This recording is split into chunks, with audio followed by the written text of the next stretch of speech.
السلام عليكم يا جماعة، معاكم محمد محمود ورجعت لكم في فيديو جديد. أظن يا جماعة مفيش انقطاع خالص، أنا الله أكبر يعني كل يوم بقينا ننزل فيديو فيديوهين.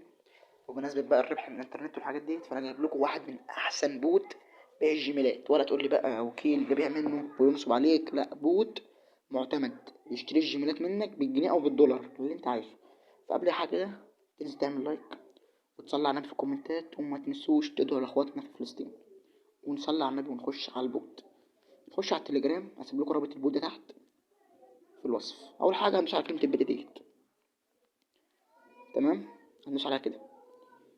البوت فتح اهوت. نرجع بس كده. البوت بيكون ظاهر لك ايه كده. هتعمل ايه عشان تعمل جيميل؟ هندوس عليه كده ديت. هندوس عليها. عامل ايه دلوقتي؟ هتصلي على النبي وتشوف هتعمل ايه. عندك انت هتركز مع دول. شايف كده كلمه الايميل ديت؟ كلمه الايميل ديت ده الايميل بتاعك اللي انت المفروض تعمله، اللي هي ديت. ده الايميل اللي انت هتعمله ازاي؟ هتروح واخد الايميل ده كده نسخ. ديك ايه، نسخته. تمام. وبعدين بقى هنروح نعمل الجيميل دلوقتي. هنقفل ثانية يا جماعة، افتح لكم الجيميل. يا جدعان بقى هندوس على كلمة انشاء ديت بالاستخدام الشخصي. وبص بقى تركز اوي في الحتة ديت، حاول تعمل اسم حقيقي، يعني تعمل اسم مش وهمي عشان ما يحسوش. فانا هكتب محمد كده وهنزل تحت وندوس التالي. حاول بقى تعمل السن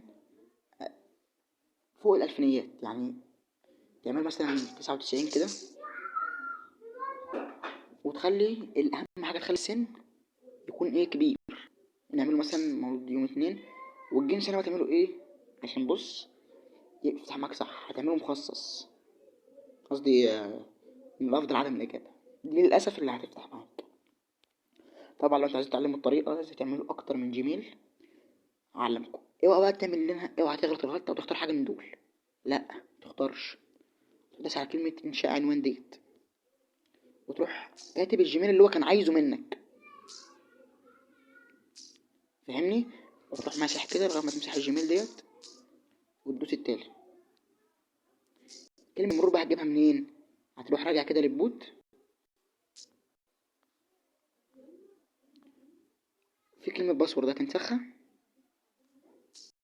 روح رايح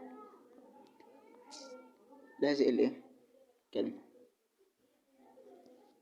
هتستنى 5 ثواني بالظبط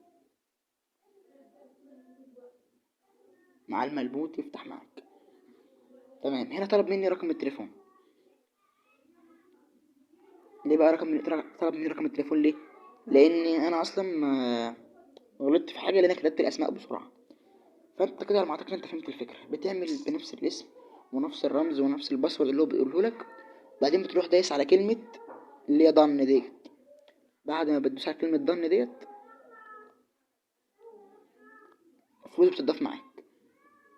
هو بيديك بقى على كل ايميل بتعمله بيقعد يديك كام؟ بيديك 9 سنت، اللي هو ما يقارب ال9 جنيه، او اللي هو ما يقارب حوالي 4 جنيه ونص. دول ب4 جنيه ونص بيديك يعني حوالي 5 جنيه في الجيميل الواحد.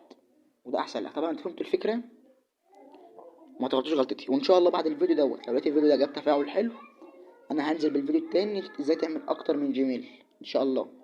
بس انا عشان بس المشكلة اللي انا اتسرعت وكمان مش محمل نسخة جيميل قديمة، فالجيميل مفتحش معايا يعني. بس كان المهم اوريكم فكرة الفيديو، واتمنى يكون عجبكم الفيديو. وما تنسوش برضه كده لو خطنا في فلسطين وتصلوا على النبي. والسلام.